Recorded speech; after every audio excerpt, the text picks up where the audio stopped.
Untuk jumlah runtunan yang sangat besar ya, misalkan jumlah mahasiswi dan mahasiswanya lebih dari 30, maka kita bisa menggunakan pendekatan normal ya, karena sekali lagi eh, laki-laki perempuan, berarti kan ada dua ya. Kita bisa pakai binomial, pendekatan distribusi normal terhadap binomial. Eh, jadi kita untuk mencari random atau tidak randomnya, ya kalau terlalu sedikit rannya, eh, kalau terlalu sedikit rannya berarti dia eh, tidak random kan, kalau terlalu sedikit di sini, atau terlalu besar dia juga tidak random. Daerah kritisnya adalah Z minus Z2, nilai Z-nya tinggal dihitung pakai rumus ini. Ya, dengan V itu jumlah runtunan. Oke. Berikutnya uji korelasi rank. Jadi ini padanan dari uji korelasi di regresi linear ya, sederhana untuk non parametriknya. Nah, kalau di regresi yang biasa, yang parametrik, korelasi yang kita sebut untuk zero order itu adalah korelasi Pearson ya. Pearson kalau masih di bivariat, korelasi bivariat Pearson. Nah, kalau untuk korelasi namanya korelasi Spearman. Jadi kalau nanti mendengar korelasi Spearman, korelasi Pearson, sudah tahu bedanya. Nah, ukuran asosiasi non-parametrik ini diberikan oleh koefisien korelasi rank. Jadi yang dikorelasikan itu rankingnya, bukan nilainya. Rankingnya yang dikorelasikan. Terutama untuk data yang ordinal ya. Nah, ini RS, ada simbol S itu untuk Spearman. Rumusnya seperti ini. DI itu adalah selisih dari ranking X dan Y. Jadi datanya kita ranking di X, kita ranking di Y. Nah, rankingnya seperti apa? Logikanya seperti ini. Kalau ada, misalkan saya punya 5 data ya. Ini misalkan ranking X itu adalah misalkan nilai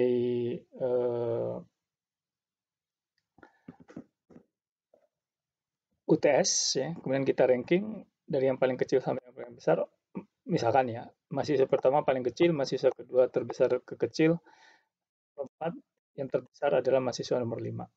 UAS-nya juga demikian. Mahasiswa pertama nilainya paling kecil, mahasiswa kelima nilainya paling besar. Kira-kira ada hubungan nggak antara nilai UTS dan UAS? Logikanya ada kan. Di UTS mahasiswa pertama paling kecil, UAS juga. Di UTS mahasiswa kelima paling besar, di UAS juga. Selisihnya berapa nih rankingnya? 1 minus 1, 0. 2 minus 2, 0. Jadi kalau selisihnya 0, coba masukkan ke sini, selisihnya 0. Berarti 0 kuadrat dikali 6, 0. Ya, dibagi 6 dikali 5, 30 ya. 0 dibagi 30, 0. 1. Berarti korelasinya. Nah, sekarang bagaimana kalau kebalikannya? Contoh, misalkan ini UAS-nya paling bagus, nomor 2 paling bagus. Ini. Selisihnya berapa ini?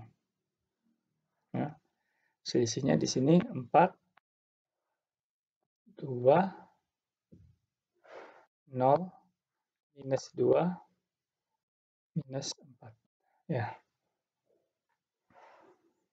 Kalau kita kuadratkan berarti 16, 4, 0, 4, 16. Ya. Berarti 40. Dikali 6, dibagi 5 dikali 24.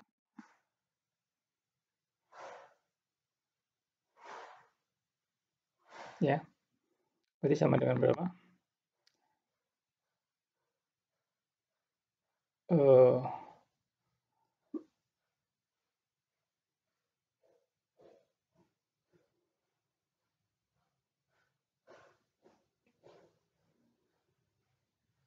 Sama dengan 1 minus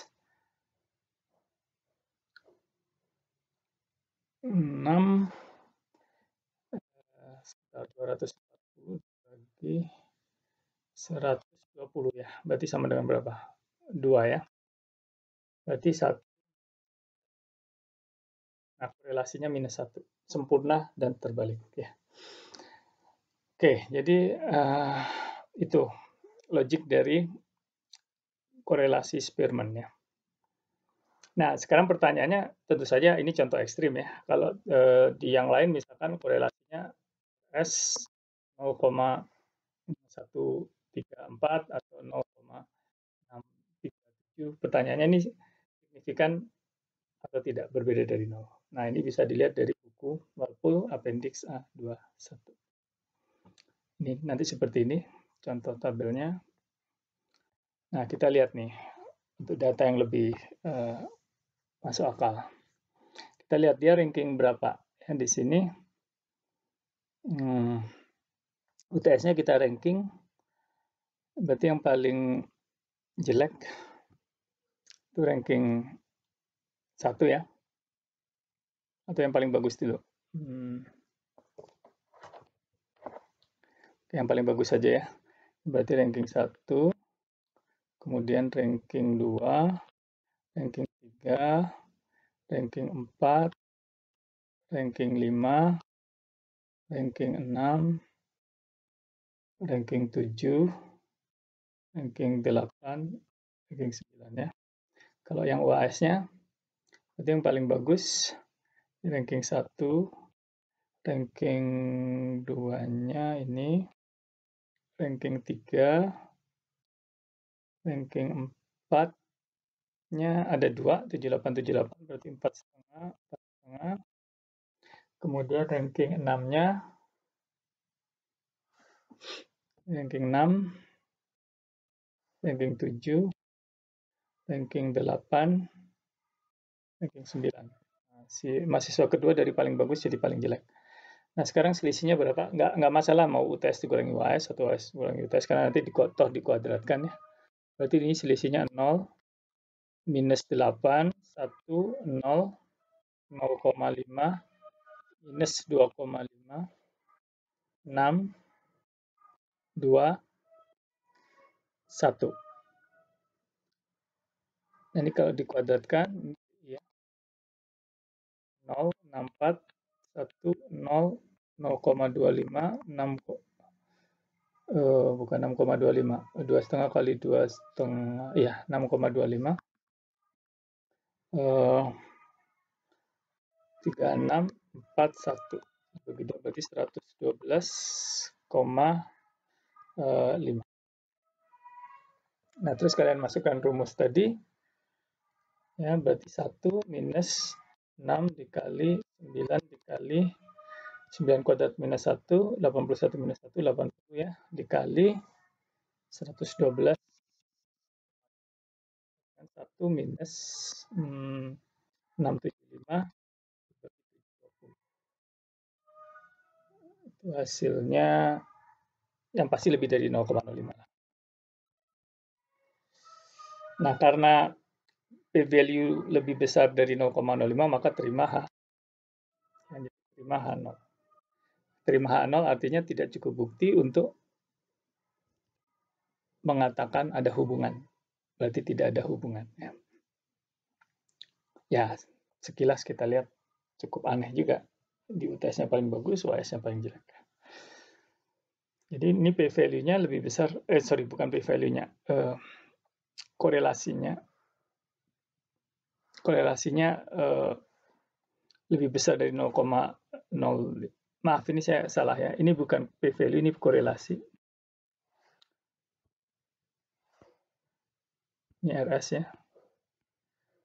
RS-nya lebih besar dari 0,05, tapi kurang dari 0,1 gitu ya.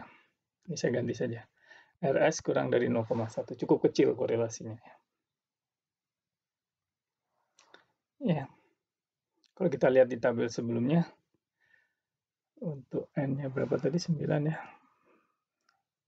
Minimal 0,6 ya. Kita tadi di bawah 0,1. Jadi tidak signifikan. Cukup kecil ya, tidak signifikan. Nah, terakhir ini ada contoh goodness of fit juga. untuk menguji distribusi, kalau di pertemuan sebelumnya, sebelum UTS, kita melihat goodness of fit chi-square ya, chi-square goodness of fit. Ada juga Kolmogorov-Smirnov. Ya.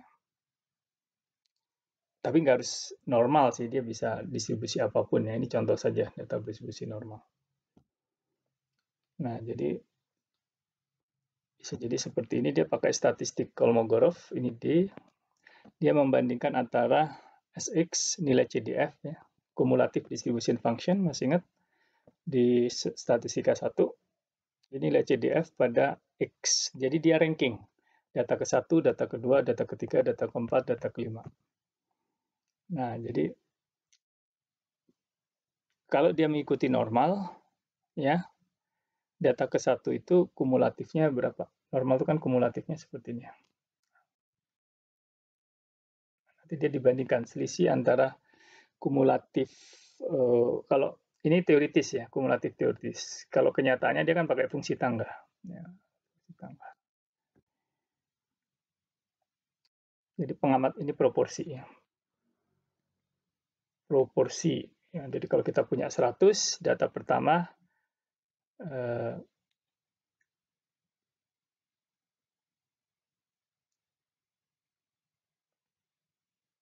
untuk misalkan tinggi 150 ada berapa orang dari 100? Oh, nggak ada.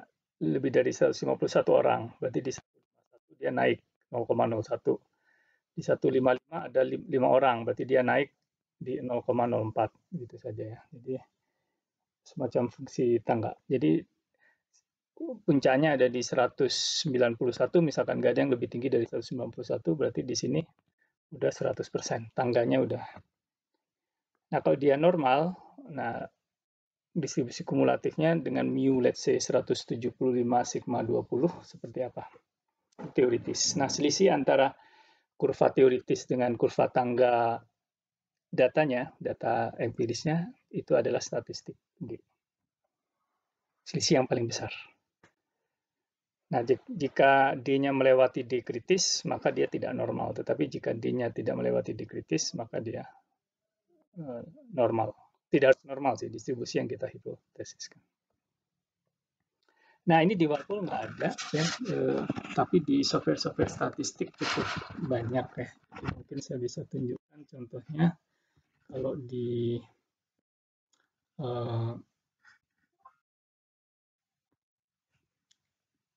Minitab ya. Nah, ini saya punya datanya. Misalkan ada data seperti ini, 11,3, 13, 13,6, apakah dia mengikuti distribusi normal? Maka kita bisa cari di sini ya, di basic statistik, kalau nggak salah ya, ini ada normality test. Nah, jadi kita masukkan, kita pilih Kolmogorov-Smirnov. Nanti kita oke. Akan keluar seperti ini, ada p-value lebih dari di atas 0,150. Di atas 0,05 kan ya. Kalau kita pakai alfa 0,05, berarti dia H0 diterima. H0-nya adalah data bersih-bersih normal. Seperti itu. Di SPSS juga ada. Ya, nanti kalian bisa cari sendiri. Untuk distribusi yang lain juga bisa ya di SPSS. Ada beberapa Poisson. Tapi sekali lagi, ya kalau datanya kontinu jangan dicek Poisson. Sebaliknya kalau datanya discrete jangan dicek normal. Oke, baik, itu untuk statistika non-parametrik. Lebih dari ini masih banyak teknik yang lain sebenarnya. Ini cuma survei saja, sampel saja. Ada bukunya tersendiri, ya. Bahkan kalau di kuliah statistika ada satu mata kuliah sendiri, statistika non-parametrik. Jadi intinya kita gunakan statistika non-parametrik jika kita tidak bisa menggunakan statistika parametrik. Selama kita masih bisa menggunakan parametrik, gunakanlah parametrik.